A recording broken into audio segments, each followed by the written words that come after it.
Hi, this is Eugenia Mitchell, host of At Home with the Mitchells. Thanks for listening to the following podcast on Public House Media.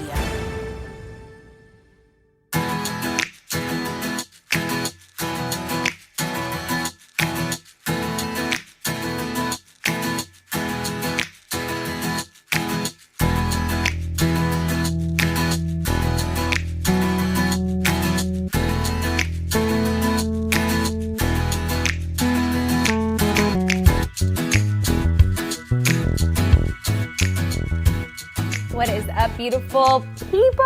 It's Julianne Condia, your host of Rewritten. Thanks for tuning in. Thank you for sharing this episode with a friend. If you could rate and review this, that would be so awesome. A little bit about me, if we have not met. I grew up in the Midwest and I moved to Wisconsin to go to college. I actually was not good at school as far as grades go, and it was, I feel like, a miracle that I even got into college. I had a college rejection letter and my grades were not good. The ACT was definitely way under performance, but I was able to meet with some guidance counselors and interview and just really advocate for myself. And I just feel like when there's a no or a not yet or a rejection, there's always another way. And now actually thinking about that, looking back, all the signs pointed to no, I shouldn't have been able to get into college, but I had a lot of meetings, I got referral letters, and I advocated for myself of why I needed to do this. And they let me in, and I feel like they gave me a chance. And I think that in life, if plan A doesn't work, there's always a million other plans. And I just think when you get one no, it's leading you to an incredible yes. When you get knocked down, there's just a moment to learn. And right now, our world is going through a pandemic. If you are listening to this 10 years from right now, we've moved through it. We've grown from it. We've taken something from it, not just survived it, but we've learned, and we've became more still, or we just grew in different ways. And right now, the world is connecting on fear and hope and all the things. It is a wild time, and I've never been anything through this like this, and neither has anyone else, I don't think. And I was actually just talking to my brother, and he said he lives in Florida, and he's used to going to the grocery store during hurricanes and shelves being empty, right? But he's not used to the whole world or the U.S. going through something like that. And we're finding this commonality in just this time of uncertainty. And uncertainty is a really hard thing to go through because people cling to certainty because it's safer. And I just think that this time is happening for us. And I think this moment is to grow us. I was listening to Church Online, and Stephen Furtick was just talking about it's not just about moving through it, but it's about taking something from what is happening. And I'm about to share with you just some thoughts that I've had, and I think it's perfectly fine to go on this roller coaster of emotions. I think it's perfectly fine to feel sad, to feel afraid, to feel scared. But I also think that perspective and learning how to deal with those emotions is really important. And then perspective is everything. Perspective on a pandemic, right, is going to help you cope, is going to help you give hope and have hope, and just see how this situation can really help you and not just hinder you. I was on a call and presenting and leading and being with the people who just make my life more full. To be honest, our day-to-day as far as work and family has not changed. We're used to being a full-time family, and we're used to having an online business, and our online business is health and wellness, and everyone needs that for life. It's not just when it's popular, but it's just certain, right? So I really believe in the health and wellness business in a healthy, proactive way of positive solutions, health-oriented solutions, not just here, take this medicine to numb whatever, but to really just use food as medicine and to use exercise as movement to not just lose weight, but to also just get your blood pumping and to help your brain function better. And to not be in a fog and to not feel as stressed, I really believe in exercise and nutrition. I also believe in just working on your mindset. And I really believe surrounding yourself with a positive group of people, it really influences the choices that you make in life. And that is what I have access to always. And it's my constant. It's been my constant for 6 years, even if my life emotionally wasn't constant, or life with family wasn't constant, or things happening wasn't constant. But this journey and this lifestyle has always been constant. And I'm so, so grateful for that during a time like this. And I was on a call and someone had wrote in the comments and then they just got off the Zoom. And so clearly they were frustrated by just sharing how when obstacles happen, there's an opportunity.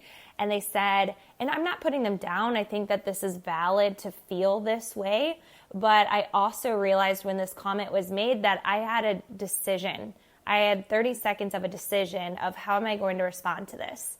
I'm here with an incredible group of people that are leaning on me for support and leadership right now. So how am I going to answer this? The comment was something along the lines of, I don't think that this is a time for opportunity. It's a time for survival. And I read that and it took me a moment to gather my thoughts, even though I knew how I felt about it, because it was more about not necessarily trying to convince that person to think differently, because that's not going to be my objective. My objective in that moment was, how do I bring hope to everyone else who just saw that comment? And right away I said, I disagree with that. I disagree. I don't think that this time is a time for survival. I think that it's all mindset, and we can find opportunity and joy and hope and happiness and health during an uncertain time, despite what is happening outside of our control. We can control how we react. We can control what we do in our day-to-day. We can control our self-care. We can control how we react to something. Obstacles make us emotional, but the only way we'll survive or overcome these obstacles is by keeping these emotions in check. And I've been reading The Obstacle is the Way, and that's a quote from that book. If we can keep us steady, no matter what happens, no matter how much external events may fluctuate, right? If we can just keep our emotions in check and be honest with our emotions and how we respond, it will change the game for us.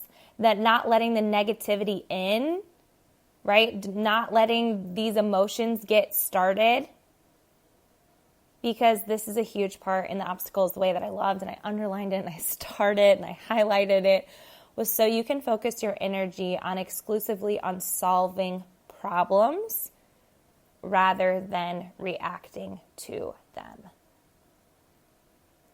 When you worry, ask yourself, what am I choosing to not see right now?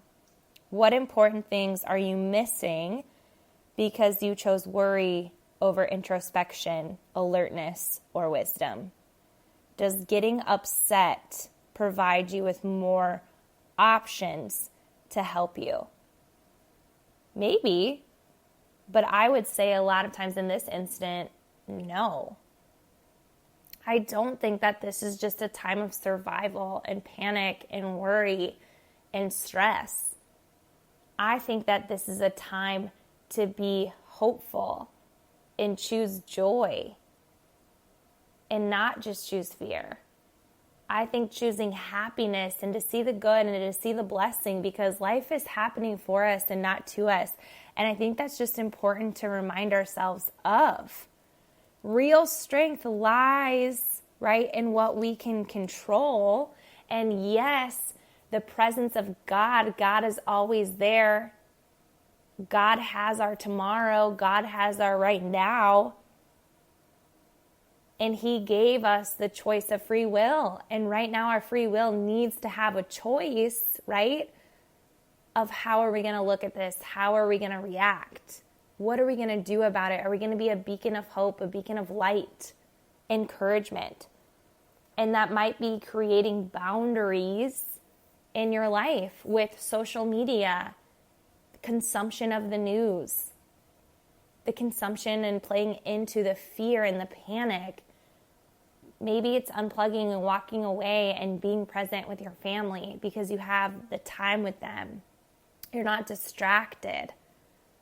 It's this time to learn something new, start that project you've been meaning to work on. How many people have told me they're too busy to work out? And wouldn't you know that maybe right now in this pandemic is the perfect time because you can no longer use that excuse or reason. Do we need to freak out about this? Because does what happened keep you from acting with justice, generosity, self-control, sanity, honesty, humility? We are in a time where we can use our skills,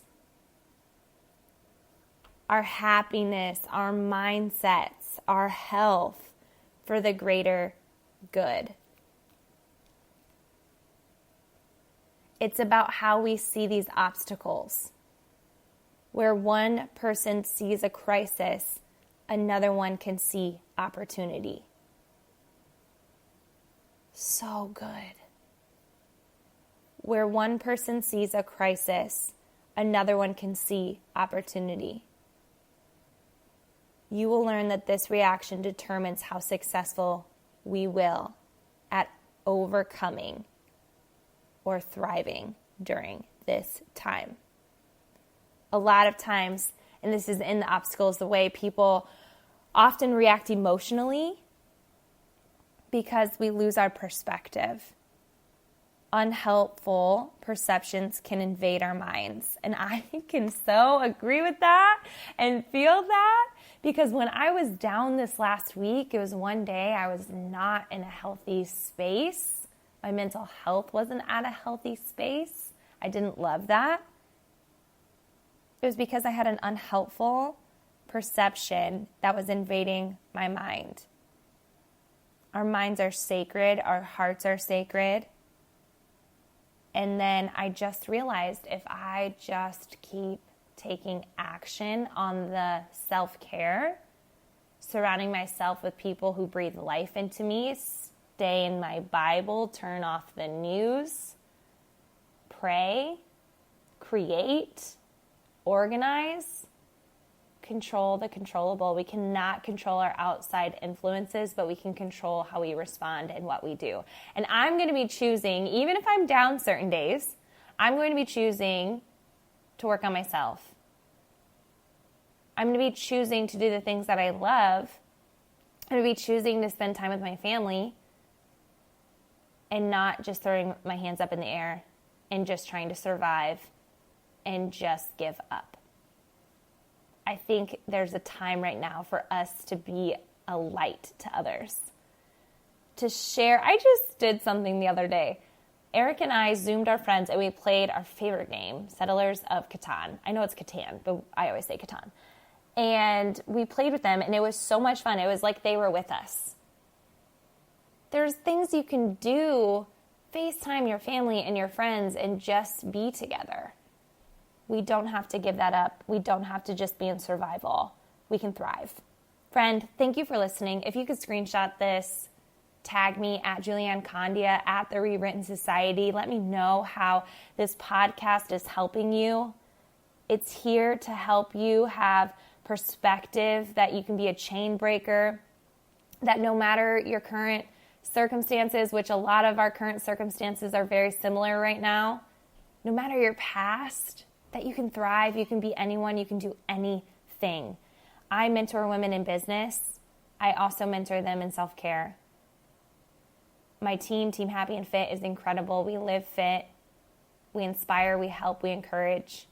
We want more choices in life. And it's amazing.